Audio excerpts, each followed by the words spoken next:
Namaskar. What is divinity? What does it mean to be divine? Divinity is the spirit of benevolence. The desire that all beings everywhere, they should be happy.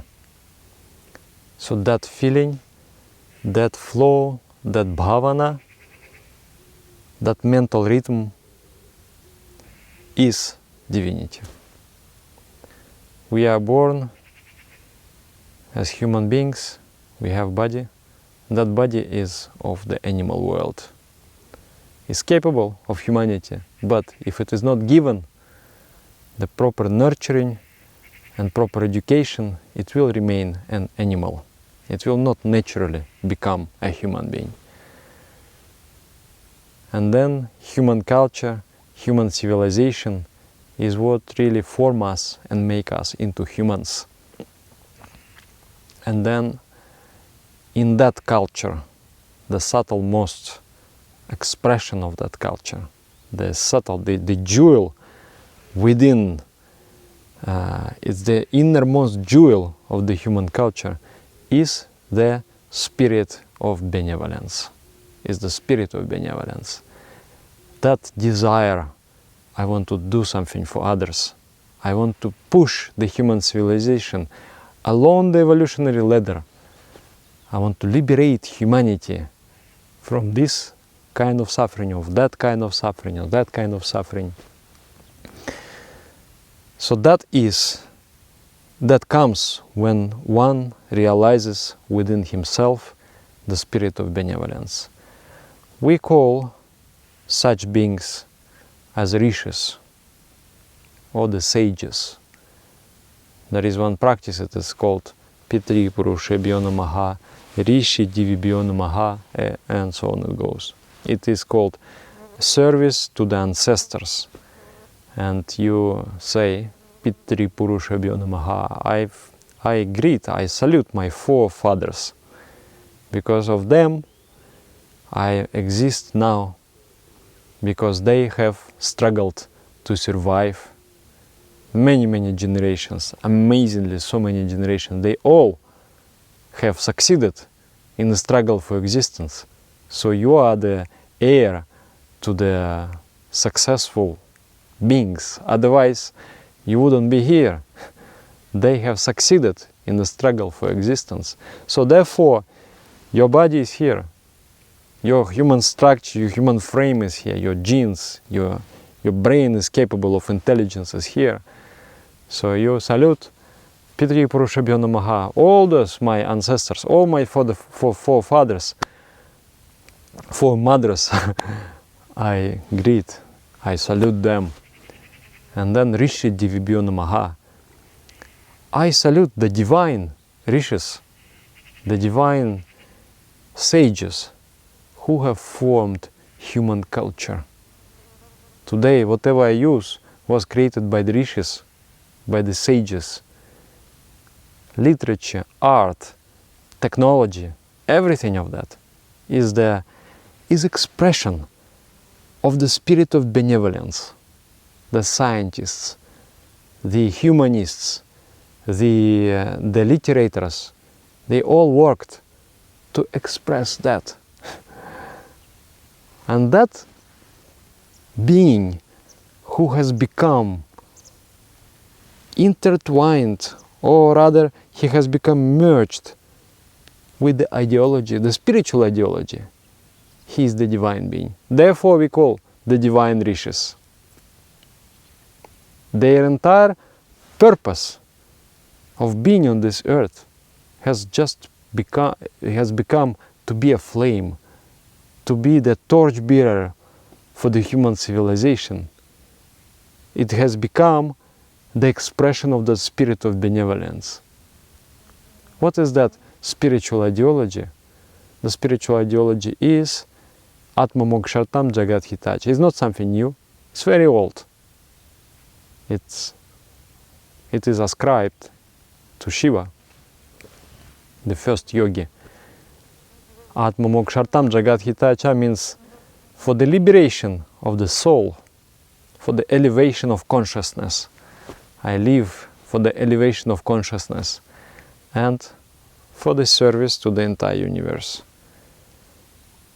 So that ideal, rather fiery ideal, flaming ideal, makes you divine.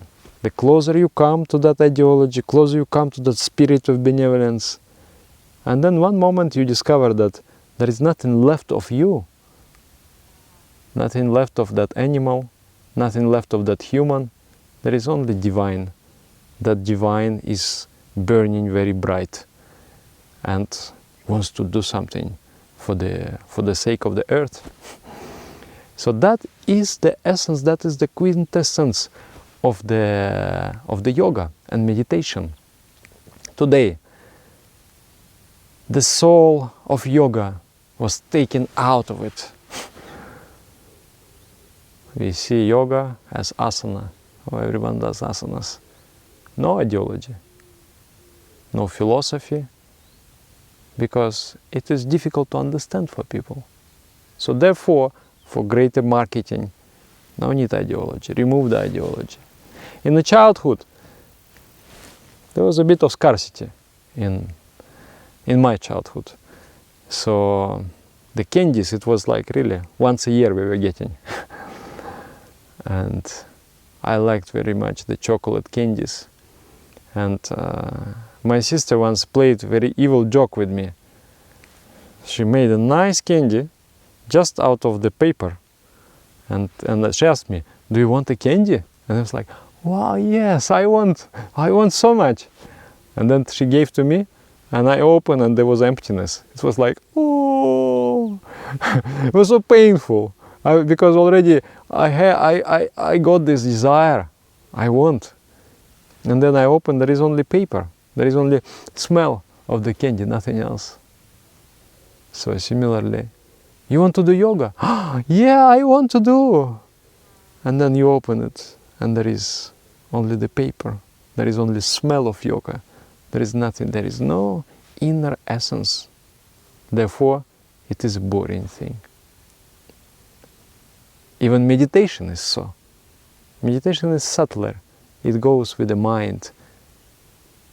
So it is more interesting. But the soul of meditation was ripped out of it. It has become a godless process of self-observation. You just observe, you're mindful, that's all. But there is no spirit within. There is no spirit that you're trying to connect with. You're trying to connect with the spiritual sphere. With Sam Yoga Yoga Ityukta Jivatma Paramatmana. The unification of soul and the cosmic soul is yoga. You're not trying to approach that spirit of benevolence, the spirit of goodness, the summum bonum of life. And therefore it is also boring.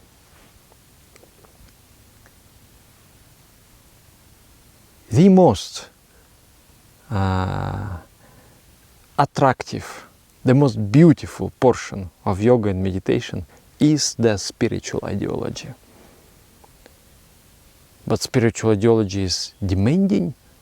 You have to transform itself, and it is purging yourself of other things.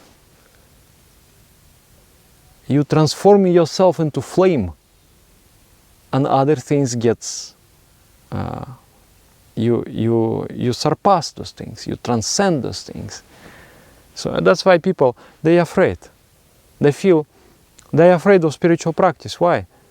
Because they feel that maybe I have to give up of all worldly pleasures. And that is one fear. Why people not starting to do that kind of ideological yoga meditation? But it's not like that. It's you turn yourself into the flame, and you find that you don't need some things, that you need it very much.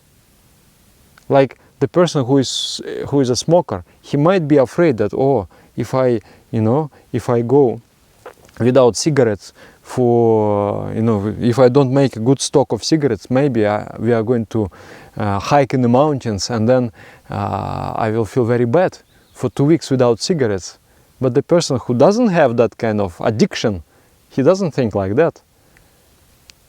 So meditation and ideological life transforms you into a new kind of person, where there is no those addictions that you used to have.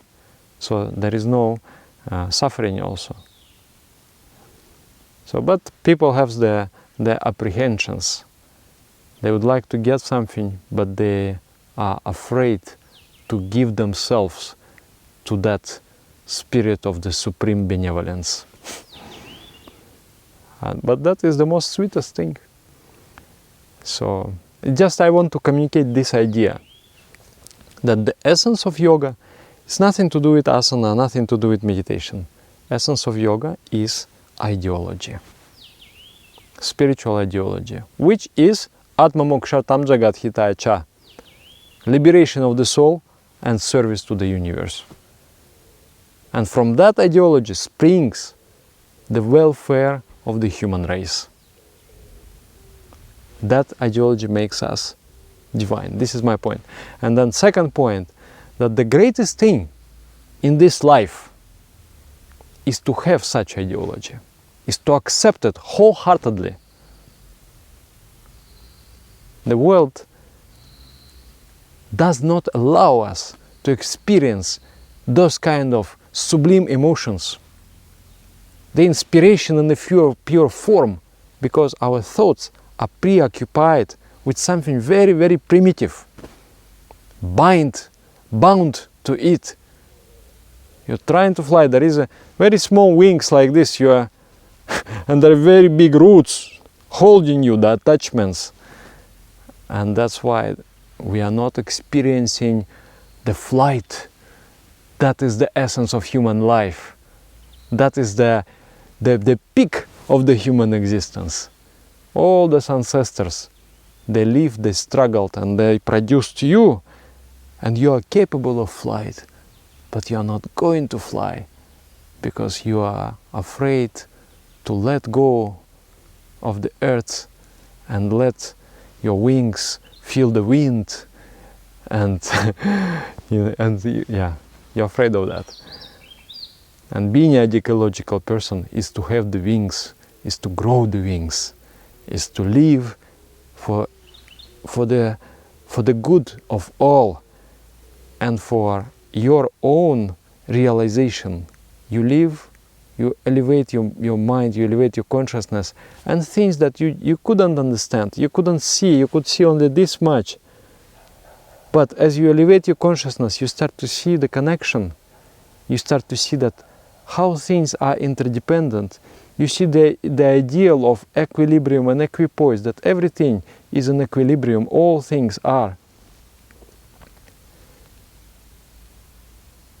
And therefore, you are able to express the spirit of benevolence. Otherwise, you want to do good, but you don't understand because you see only this much. So one good in life is to elevate yourself so that you see everything. In that everything, you will just sing along the notes of God. With the tune of God you will sing. You will not create disharmony, you will create harmony. Is one good thing that you can do, elevate your consciousness. And another good thing is to serve, is to create the conditions in the world. In a limited way or in the big way. To create the conditions in the world that other people, not only people, but other beings, they can have that fortune of elevating their consciousness. They could have that fortune to feel the wings that they have by the virtue of being Homo sapiens. And that's the beauty. That's the heroic life, that's the divine life. Thank you. Namaskar.